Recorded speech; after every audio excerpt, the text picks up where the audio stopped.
की याद आती है, वो लड़की याद आती है।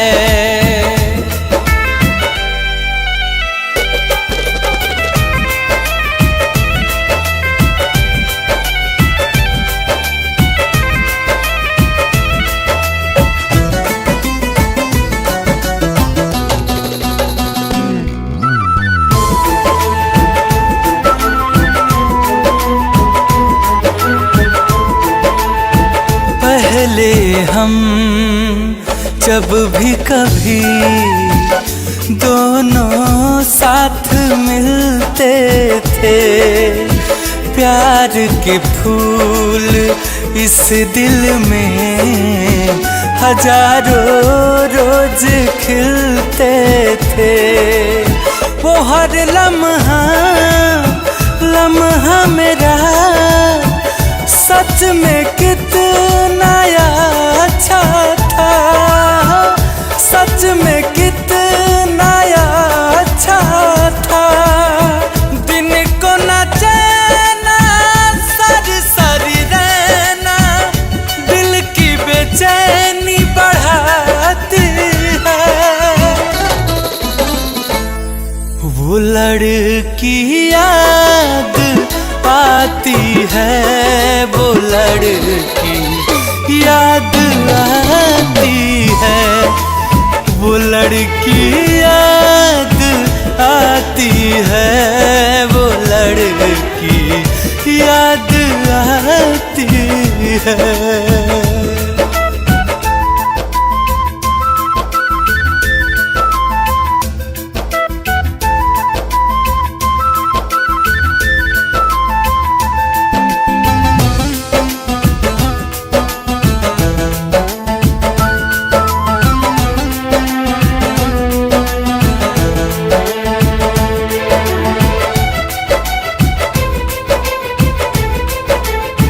किसी के हाथ में कंगना जब भी खन खन करता है, वो हमसे आ रही मिलने ऐसा मुझको लगता है।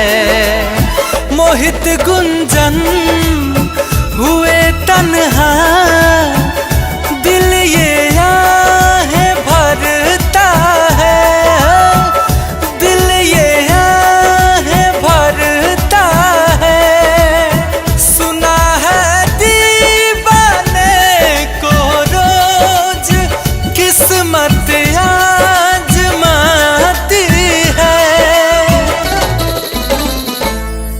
वो लड़की याद आती है, वो लड़की याद आती है, वो लड़की याद आती है, वो लड़की याद आती है।